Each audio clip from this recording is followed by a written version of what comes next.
You can't tell, it's a rainy one today, and although I should probably be trailering the R32, we are going to be street driving it today because I don't feel like taking the truck and trailer it. It needs gas and I don't want to get gas. But anyway, today is the day that this car is going to make over 600 wheel. I think with a throttle body fixed, it should really make good numbers, and I think the torque should be up closer to 600 as well.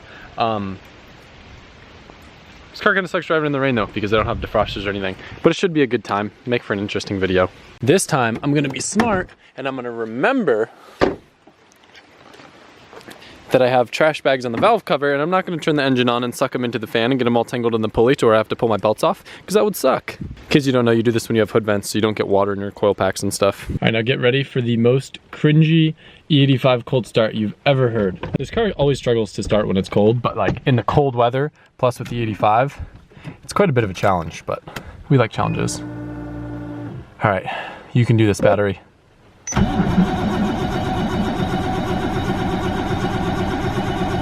Come on. Oh, you can do it. So close. Give her a break for a second. All right, I believe in you, Skyline. Come on, you can do it.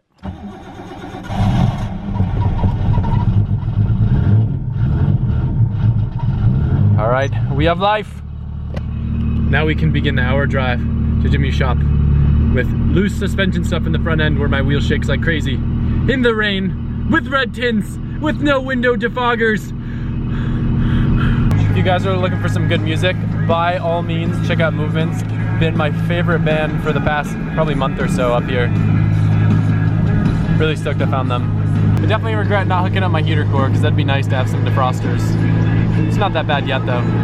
For anyone wondering about my gearing in this, with a stock Skyline diff and a Z32 trans, doing about 70 miles an hour, I'm at 3,000 RPM, which isn't too bad. It's very drivable, but I'm always in boost. Whenever I'm in Wallingford, this is the spot right here. They got some good teriyaki. What is this? Is the Red Z on the road? This thing drives? It drives well. Does it? It's about to drive better though. Are you gonna tune it? We're gonna, Derek's gonna tune it with me, so he's gonna teach me. Are you doing like 110 on this, or anything crazy? E85? Nitromethane? Pump gas, kicking ass. Jimmy's Z is getting tuned.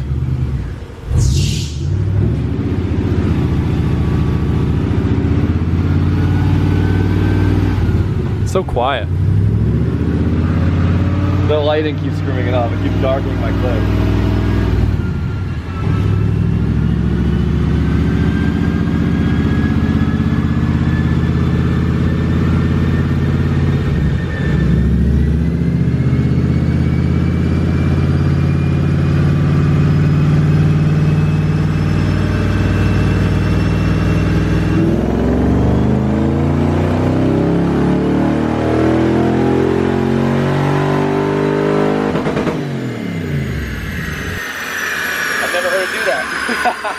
Because you drive like a little girl. Since this might be the best opportunity I ever have to make over 600 wheel, I want to make sure everything is super dialed. Obviously, I would probably notice if there was like a wicked boost leak or something, but I'm gonna quickly do a boost leak test at Jimmy's shop. He's still getting his car tuned, but Jamie's gonna be here in about a half hour. So I'm gonna quickly check over the lines, do a boost leak test, make sure everything's all good. Car has no boost leaks. All the bolts to the turbo were tight, which is good.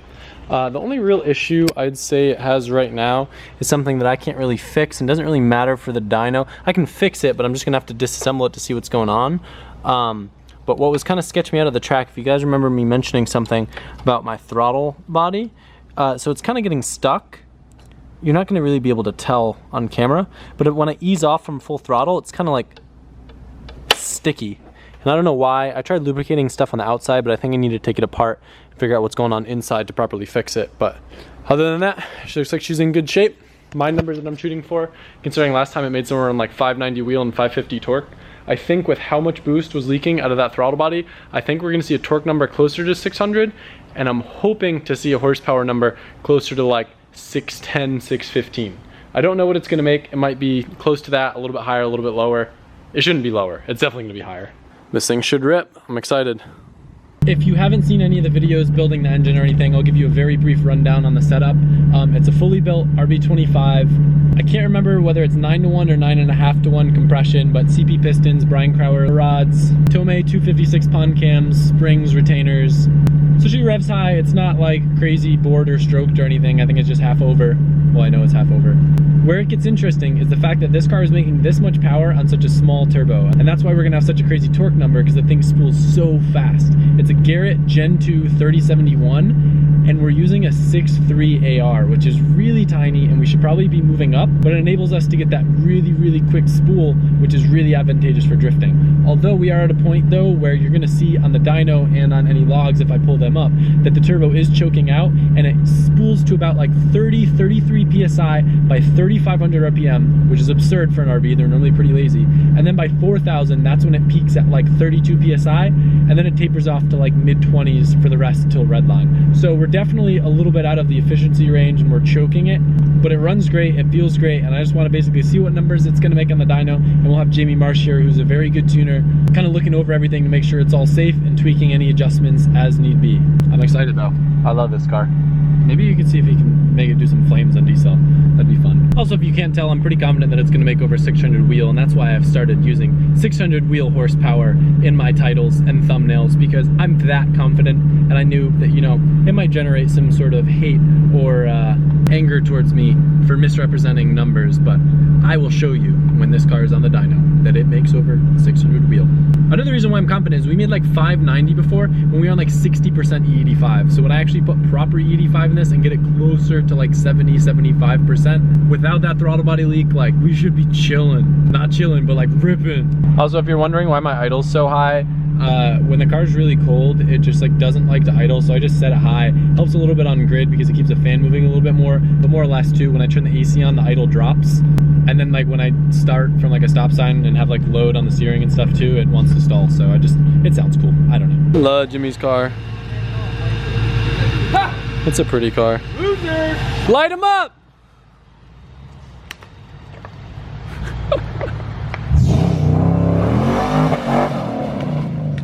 Boom! So the current ethanol content's about 69.5. This is like a mixture of some of that X85 and then that crappy 60% E85 from Connecticut. I'm gonna put another 5 gallons of the X85 and see what it brings us up to. We're back at the East Side Dyno. It's just a couple blocks away from Jimmy's shop. Really cool people here. I'm gonna fill it up with some gas and see where we're at. All right, so that got us up to 72.5. It might still keep going up, but that's not bad.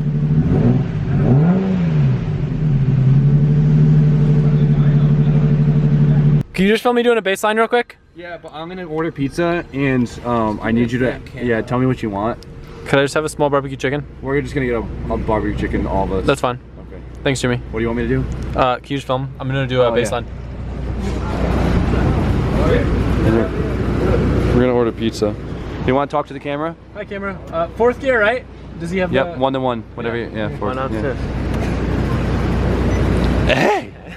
Did I surprise you? Hey! What's up? Hey! How are you? I'm good. I drove by, I'm like, wait, they're still there. Are you ordering? Oh yeah, you go do that. You're hooked. You hooked me.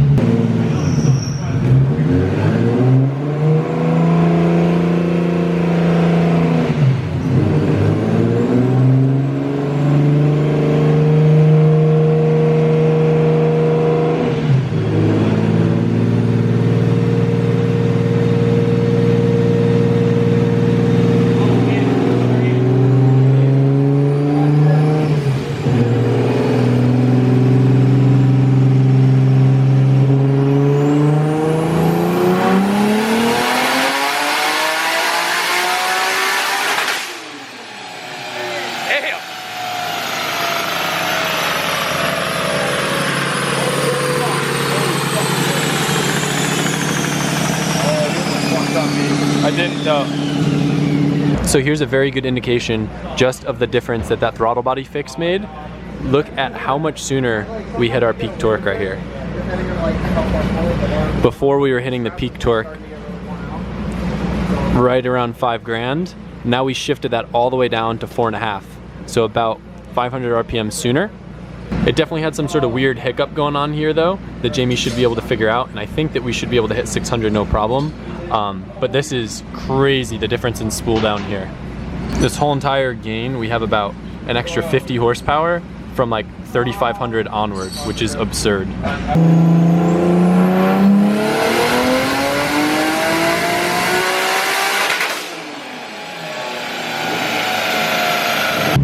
I was optimistic. Look at that curve, oh my god. Looks a lot smoother. Holy. Yeah, that's so much smoother. See how we were saying that it's not going to probably gain much more, but it's going to bring it? Yeah. Wow. So on the first pole, Jamie already got it cleaned up a bunch compared to that red line where it was at. Buttery biscuits. You and your weird turns, Jimmy. Adam, you're weird. Go home. Here's a big chicken nugget. Where did Tuck come from? Tuck is literally in all the videos. What you got?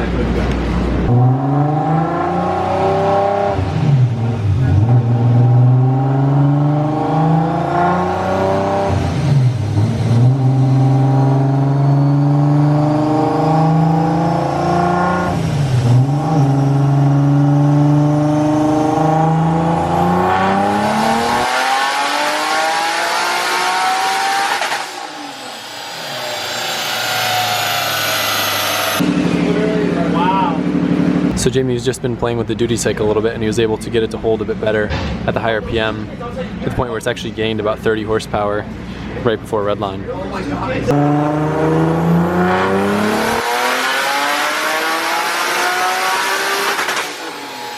That's a 590. That's a 599er right there. That's a 597. 9. 602. Looks like it gained power and torque in that little like mid-range right there.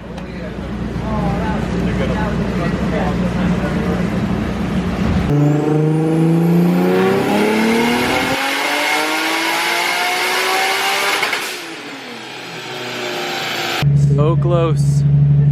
6 away. The car had a little bit of a hiccup on the last one because I guess the map sensor has a little bit of noise at higher RPM. So he was able to apply a filter with the ECU Master software, and that should be enough to let it not hiccup and hopefully break 594 and hit that 600 mark. So fingers crossed. You think he's gonna break 600, Drew? I hope so. Tucker doesn't. What are you doing to him? You gotta cover his ears. Oh, because it's so loud? You know how loud that probably is for him? Probably, yeah, you're probably right. So cute.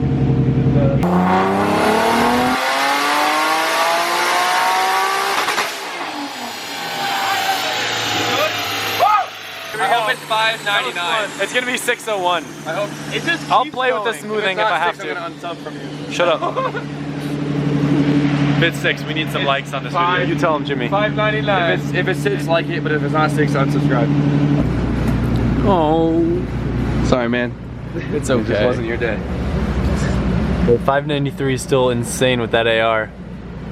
Jamie, if we went to an 8, what is it, an 8.2 over this? 82 over 64. Yeah.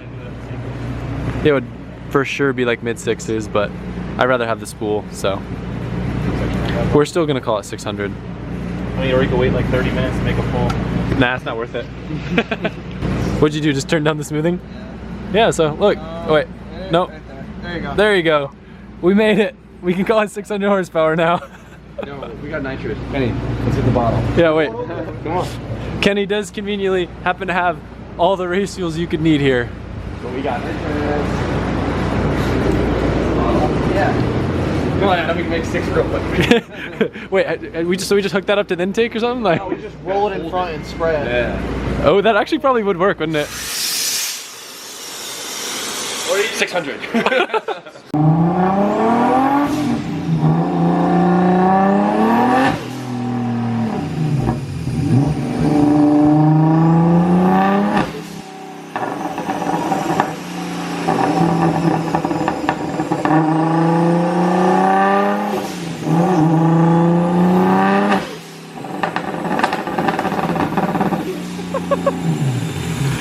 I asked him to see if he can make it pop on D-cell a little bit. That sounds so ridiculous. It sounds so ridiculous. So So it's almost like a rally style anti-lag where it just retards the timing a bunch and decel, and that's what makes it pop. But for drifting, it actually would suck because then when you get back on throttle, it would just be kind of not very responsive. So he's gonna set it up that way if in the future I want to wire in a switch, so when I'm cruising around town, I can have some cool little backfires and spit flames. You could be So entertaining. Hey, don't lie, that's cool. It's cooler than the people that roam around hitting their two-step. Better than a burble tune. I mean, that basically is a burble tune. Burble tunes are bad. It's basically a burble tune. When nothing's worse than a car that makes like...